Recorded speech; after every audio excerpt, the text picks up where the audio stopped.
जय श्री कृष्ण। रुकिए, आपको एक भगवान श्री कृष्ण और राजसूय यज्ञ की और शंख जो अपने आप बज उठा उसकी कहानी आपको बताता हूँ, तो जुड़े रहिएगा, आप जाइएगा नहीं। महाभारत युद्ध के बाद युधिष्ठिर ने राजसूय यज्ञ किया। राजसूय यज्ञ में एक शंख रखा था, जो भगवान श्री कृष्ण जी ने कहा कि राजसूय यज्ञ जैसे संपूर्ण होगा, पूर्णाहुति होगी, उस समय शंख अपने आप ही बज उठेगा। फिर उस समय जितने भी साधु संत, दिव्यात्मा, पुण्यात्मा, जो भी भक्तजन थे, सब आए, सबको बुलाया गया, लेकिन शंख नहीं बजा। तो युधिष्ठिर जी ने भगवान श्री कृष्ण से कहा कि आप तो कहते थे कि यज्ञ की पूर्णाहुति होगी तो शंख अपने आप बज जाएगा, लेकिन शंख तो नहीं बजा। तो भगवान श्री कृष्ण ने मुस्कुराते हुए कहा, किसी एक पुण्यात्मा ने भोजन नहीं किया, इसीलिए शंख नहीं बजा। तो युधिष्ठिर जी ने कहा कि मैंने तो सबको निमंत्रण भेजा, ऐसा एक भी नहीं है जिसको निमंत्रण में छूट गया, हमने सब चेक किया। तो बोला कि नहीं, कोई एक अनन्य भक्त है जो भोजन नहीं किया है।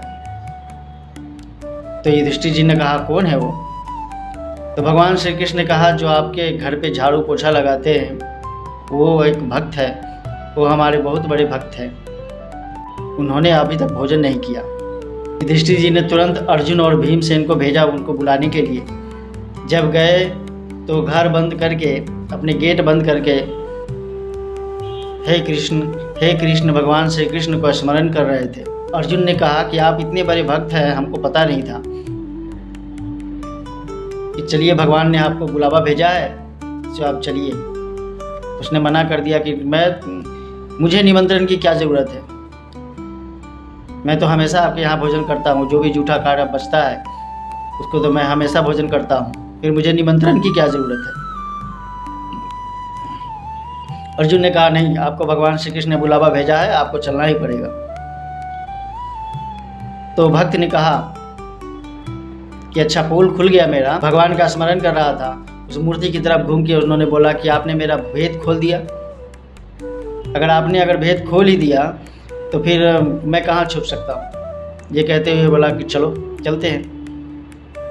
फिर जब उनको पालकी में बिठा के लाया गया, बड़ी स्वागत हुई।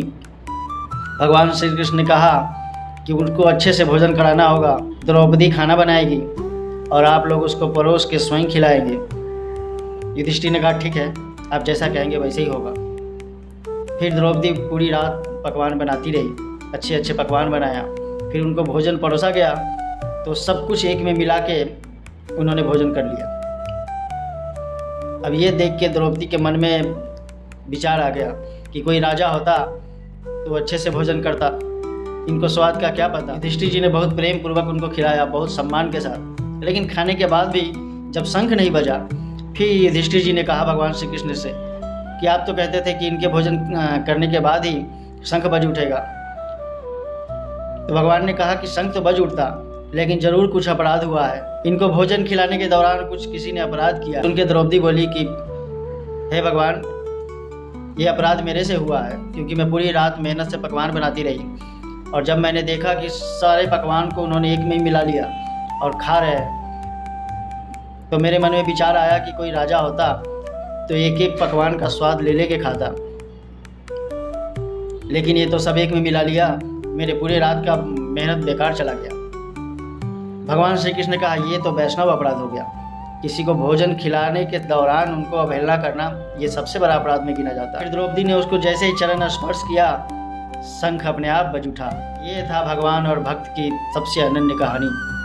ये कहानी अगर आपको अच्छा लगा तो पेज को फॉलो कर लीजिएगा और अपने लोगों में शेयर कीजिएगा।